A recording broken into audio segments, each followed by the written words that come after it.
आप सभी को जय मसीह की। मैं पास्टर जॉय पर फिर जीवित परमेश्वर के जीवित हुजूर में आप सभी का स्वागत करता हूँ। तो परमेश्वर का धन्यवाद हो कि उसने यह सुंदर अवसर दिया। तो जो लोग चैनल पर नए हैं वो चैनल को सब्सक्राइब कर लें ताकि ऐसी परमेश्वर से रिलेटेड वीडियो आप तक सही समय पर पहुँच सके। तो आइए हम वचन में चलते हैं। तो आज जो हम वचन सुनेंगे परमेश्वर का वो रहेगा मत्ती की पुस्तक, उसका 18वां अध्याय, पहली आयत से लेके और 5वीं आयत तक, जहाँ इस प्रकार से लिखा है। उस घड़ी चेले यीशु के पास आकर पूछने लगे, स्वर्ग के राज्य में बड़ा कौन है? इस पर उसने एक बालक को पास बुलाकर उनके बीच में खड़ा किया और कहा, मैं तुमसे सच कहता हूँ कि जब तक तुम ना फिरो और बालकों के समान ना बनो, तुम स्वर्ग के राज्य में प्रवेश करने नहीं पाओगे। जो कोई अपने आप को इस बालक के समान छोटा करेगा, वह स्वर्ग के राज्य में बड़ा होगा। और जो कोई मेरे नाम से एक ऐसे बालक को ग्रहण करता है, वह मुझे ग्रहण करता है। आमीन। तो परमेश्वर का बहुत बहुत धन्यवाद हो। तो यहाँ पर जो हमें फोकस करना है वो हम इस पूरे वचन पर फोकस करेंगे। और परमेश्वर क्या बता रहा है कि स्वर्ग के राज्य में बड़ा कौन है। यहाँ पर हमें बताया जा रहा है, परमेश्वर बोलता है, जब तक तुम ना, ये तीसरी आयत में लिखा है, पढ़ेंगे 18 का तीसरी आयत में, जब तक तुम ना फिरो और ना बालकों के समान ना बनो, तुम स्वर्ग के राज्य में प्रवेश करने नहीं पाओगे। जो कोई, चौथी आयत में इसका उत्तर है, जो कोई अपने आप को इस बालक के समान छोटा करेगा, वह स्वर्ग के राज्य में बड़ा होगा। आमीन। तो परमेश्वर का धन्यवाद हो इस वचन के लिए। तो यहाँ पर परमेश्वर कह रहा है कि यदि कोई मनुष्य परमेश्वर के राज्य में प्रवेश करना चाहता है या किसी भी ऐसे पद को पाना चाहता है जिसके लिए उसने सोचा हो और वो उसके लिए पाना ज़रूरी हो, और परमेश्वर से वो चाहता है कि वो उस लाइन में आगे बढ़े, और कुछ भी हो सकता है उस पद को पाने के लिए, तो यहाँ पर परमेश्वर जो है स्वर्ग के लिए बता रहा है, सीधा स्वर्ग के राज्य के लिए कि कोई मनुष्य यदि बड़ा बनना चाहता हो स्वर्ग में, तो वो सबसे पहले छोटा बने। यानी कि परमेश्वर की ये रिक्वायरमेंट है कि अगर कोई भी mनुष्य है तो वो सबसे पहले दूसरों के आगे छोटा बनना सीखे, उसके बाद वो स्वर्ग में प्रवेश कर सकेगा। इसी तरह हम देखते हैं पृथ्वी पर भी बहुत सारे ऑफिसेस हैं जहाँ पर आपके सर लोग होते हैं, हमारे सीनियर होते हैं, ठीक। और बहुत सारे स्कूल में जब हम देखते हैं बच्चों को जाते हैं तो वहाँ मैडम टीचर सब सर लोग होते हैं। तो वहाँ पर बच्चे क्या होते हैं, छोटे बनते हैं। अगर उनसे कहा जाता है तुम्हारी ये क्लास है, तुम्हें यहाँ आके बैठना है, इतने घंटे पे इस चीज़ का पीरियड होगा, तो वो वहाँ पर उतना होता है और वो बच्चा वैसे ही चलता है, वो उस चीज़ को मानता है, बालक के समान छोटा होता है। और फिर हम देखते हैं कि वो कॉलेज डिग्री स्कूल में जो है वो पास हो जाता है, उस क्लास से निकल जाता है, दूसरी क्लास में जाता है, दूसरी क्लास में भी वही नियम बताए जाते हैं, दूसरी पास करता है, तीसरी, इसी तरह वो अपनी 10th पास करता है, 12th पास करता है, फिर कॉलेज में भी वो इस तरह चलता है और अपनी डिग्री प्राप्त करता है। तो यहाँ पर वो ये कैसे प्राप्त कर रहा है, उसको दाखिला कब मिल रहा है, जब वो पहली क्लास से टीचरों की बात मानकर पढ़ रहा है, मेहनत कर रहा है, तब वो दूसरे में पहुंच रहा है, फिर तीसरी, चौथी, पांचवी, छठी, सातवीं, आठवीं, नौवीं, 10वीं, इस तरीके से उसे हर क्लास में एडमिशन मिल रहा है, क्योंकि पीछे वाली क्लास उसको ये बता रही है कि ये बच्चा ये क्लास पास कर चुका है। तो इस तरीके से परमेश्वर है। और फिर वो एक दिन जाता है और बच्चे की जॉब लगती है और वो बड़ा होकर जॉब करता है, अच्छे पद पर पहुंच जाता है स्वर्ग के राज्य में। ठीक इसी तरीके से परमेश्वर ने अपनी डिमांड रखी है कि यदि कोई मनुष्य स्वर्ग के राज्य में प्रवेश करना चाहता है तो परमेश्वर की क्लास कौन सी है कि वो मनुष्य भलाई करे। ठीक है, और याद रखिए, मैं आपको बता देना चाहता हूँ भलाई करने का एक सबसे अहम पॉइंट, जब भी आप भलाई करेंगे तो ये ध्यान रखिएगा कि आप ज़रूरी नहीं है कि आप भलाई कर रहे हैं तो दूसरा भी आपके साथ में वैसा ही व्यवहार करे।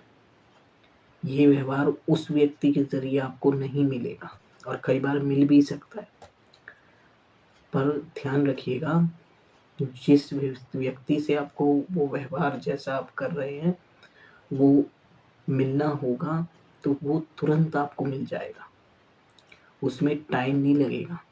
समझ रहे हैं? पर जिस व्यक्ति से आपको वो नहीं मिलना है, वो चाहे आप कितना भी कर लीजिए, वो आपको नहीं मिलना है। पर हाँ, अगर परमेश्वर चाहे तो वो उससे भी आपको वो व्यवहार दिलवा सकता है। तो यहाँ पर मैं इस बात को आपको प्रकट करना चाह रहा हूँ कि जब आप भलाई करेंगे तो ज़रूरी नहीं है कि दूसरा आपके साथ में वैसा ही व्यवहार करे, पर इस बात की स्पष्टता और निश्चयता है कि वो भलाई आपको परमेश्वर के द्वारा प्राप्त होगी, किसी भी रूप में प्राप्त हो सकती है। हो सकता है कोई दूसरा मनुष्य उसकी जगह भलाई करे, है ना?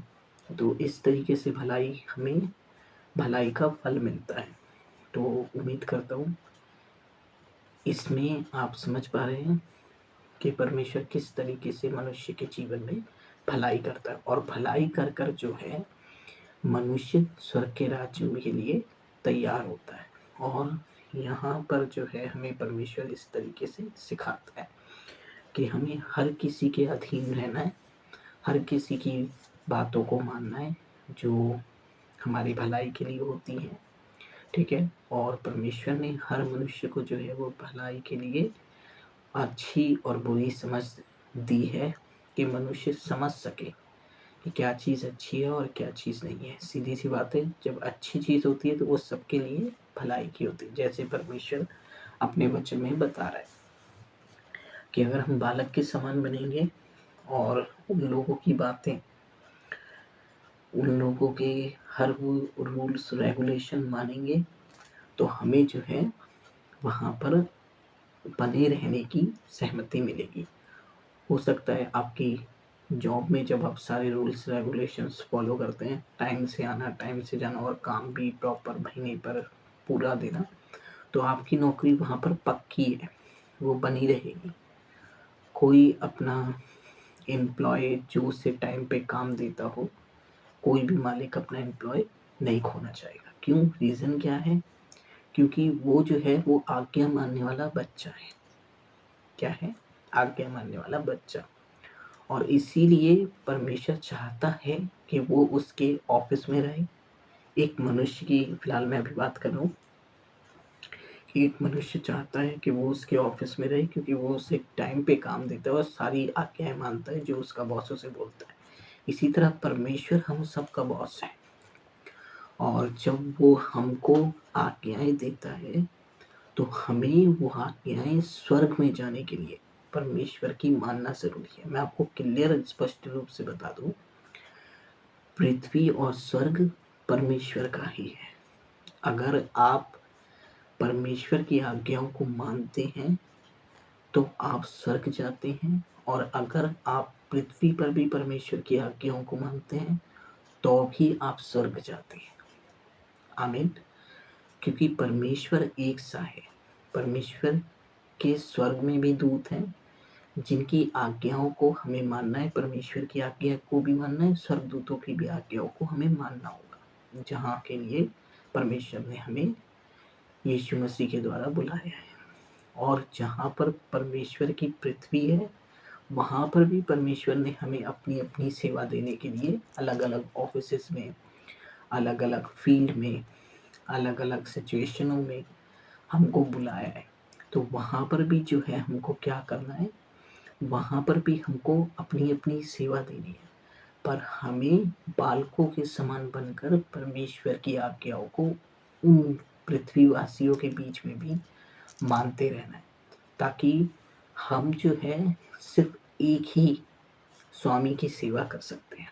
परमेश्वर का वचन बिल्कुल स्पष्ट रीति से और क्लियर बताता है कि मनुष्य कभी भी दो नाव में पैर रखकर नहीं चल सकता, और दो नाव में पैर नहीं रखा जाता। और यीशु मसीह तो ऐसे भी कहता है कि कब कोई मनुष्य दो स्वामियों की सेवा नहीं कर सकता, या तो वो एक को बुरा कहेगा या तो वो एक को अच्छा कहेगा, वो एक को बुरा और एक को अच्छा कहेगा। इसलिए दो स्वामियों की सेवा नहीं करनी चाहिए, एक ही स्वामी की सेवा करनी है, और वो है परमेश्वर। यहाँ पर इस वचन को क्लियर रीति से परमेश्वर बता रहा है कि स्वर्ग और पृथ्वी उसकी है। अगर तुम पृथ्वी में भी जीना चाहते हो, पृथ्वी में भी अपनी जॉबों में मजबूत होना चाहते हो, अपने काम में परिपक्व होना चाहते हो, तुम चाहते हो कि तुम ब्लेस हो, आशीषित हो, और तुम अपने जीवन में सफलता को देखना चाहते हो,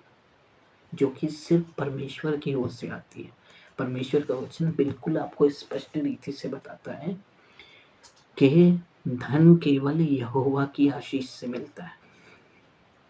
आमीन। धन जो है केवल यहोवा की आशीष से मिलता है। परमेश्वर बोलता है इस बात को कि धन की आशीष सिर्फ परमेश्वर की ओर से होती है, और अगर परमेश्वर की ओर से धन की आशीष होती है तो परमेश्वर की बातें मानना कहाँ है। और परमेश्वर ने अपनी आशीष की एक पहचान बताई है कि जब परमेश्वर धन देता है तो उसमें दुख नहीं मिला हुआ होता।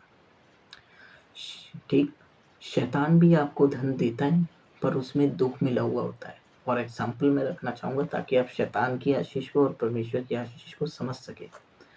स्वर्ग के राज में कैसे प्रवेश करना है? एक ही स्वामी की सेवा कर कर, जिसकी स्वर्ग में भी चलती है और पृथ्वी पर भी, वो है परमेश्वर। और आपको सिर्फ उसकी सेवा करनी है, तब आप अपनी नौकरी पे भी बने रहेंगे, अपने घर में भी बने रहेंगे, और आशीषें भी बनी रहेंगी, और सब कुछ बना रहेगा जब इस एक स्वामी के अधीन होंगे, जो कि स्वर्ग और पृथ्वी दोनों का मालिक है। तो यहाँ पर मैं आपको बता रहा था कि किस तरीके से शैतान आशीषित करता है। जान लेने के लिए शैतान की आशीष ये होती है कि वो आपका प्राण लेना चाहता है। फॉर एग्जाम्पल, आपको कहेगा हम इतने पैसे देंगे, जैसे आप देखते हैं न्यूज़पेपर में उग्रवादियों को बोलता है तुम यहाँ गोलियां चला दो, तुम यहाँ ये कर दो, वो कर दो, और वहां पर कई लोग मारे जाते हैं।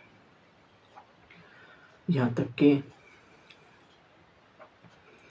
आप देखेंगे कई बार जो है अलग अलग प्रकार की वायरस छोड़ दिए जाते हैं, ठीक है, और जो है उसमें क्या होता है, उसमें भी लोग जब पकड़े जाते हैं तो उन्हें जेल और सजाएं होती है, उसमें भी वो मारे जाते हैं।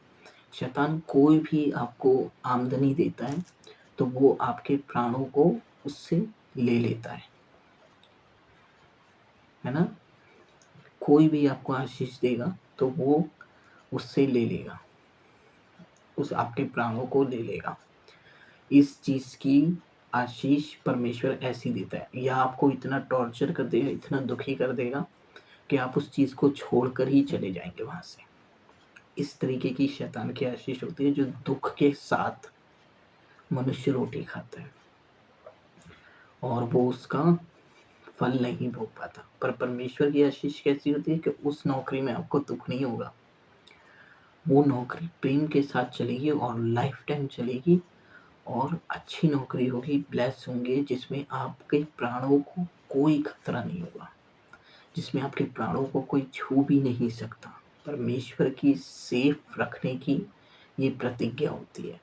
और ये प्रतिज्ञा कैसे हमें मिलती है? जब हम परमेश्वर के वचन को जानते हैं और उसकी सुरक्षा में बने रहते हैं। एक बच्चे के समान हम उस परमेश्वर की आज्ञा, स्वर्ग की आज्ञा, और पृथ्वी पर भी वही आज्ञा काम भी करती है ना। तो क्योंकि स्वर्ग और पृथ्वी का मालिक परमेश्वर है, इसीलिए जब आप मनुष्यों के बीच में रहते हैं तो आपको वो आज्ञाएं माननी है। जिससे आपके प्राणों को कोई खतरा नहीं होगा। आपकी जॉब ब्लेस होगी, आप आशीषित होंगे, आपका शरीर तंदुरुस्त रहेगा और विपत्तियों से आप बचेंगे, परेशानियों से आप बचेंगे और आपका शरीर जो है वो खतरनाक चोटों से भी बचा रहेगा। फॉर एग्ज़ाम्पल जैसे मैंने बताया कि हेलमेट भूल जाते हैं, हेलमेट लगाना ज़रूरी है क्योंकि सर हम अगर बाइक चलाते हैं तो हेलमेट ज़रूरी होना चाहिए। सर हमारी एक नाज़ुक चीज़ है ना? उसकी रक्षा के लिए परमेश्वर ने मनुष्यों को भेजा पृथ्वी पर और यह अपने संदेश में इसमें लिख के भी भेजा कि तुम हर एक मनुष्य के अधीन रहना। और परमेश्वर ने क्या करा? हेलमेट बनवाया मनुष्यों के द्वारा ताकि हम उसको लगाएँ और सेफ रहें।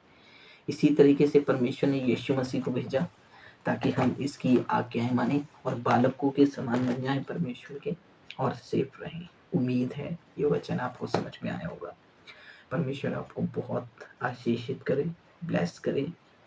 और एक बार फिर कहना चाहूँगा जो लोग चैनल पर नए हैं वो चैनल को सब्सक्राइब कर लें, क्योंकि परमेश्वर से रिलेटेड वीडियो आप तक सही समय पे पहुंचती रहेंगी और आपको परमेश्वर की नॉलेज होती रहेगी कि परमेश्वर स्वर्ग का परमेश्वर पृथ्वी पर भी काम करने वाला जीवित परमेश्वर है। जैसे मैंने अपनी पिछली वीडियो में भी बताया कि किस तरह से आप देखते हैं दाऊद ने विश्वास करके परमेश्वर से प्रार्थना की कि परमेश्वर तू पहाड़ों को छू तो उसमें से धुआं निकलेगा, क्योंकि उसने ये पृथ्वी पर देखा था कि परमेश्वर पहाड़ों में लावा निकलता है और परमेश्वर उसको छूता है तो वो फटता है, उसमें से लावा निकलता है, धुआं निकलता है।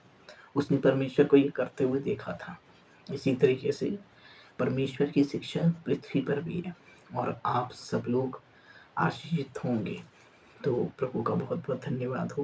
उम्मीद करता हूँ ये वचन आपको जो है वो समझ में आया होगा। परमेश्वर आपको ब्लेस करे, आशीषित करे और जो है मिलते हैं अगली वीडियो में।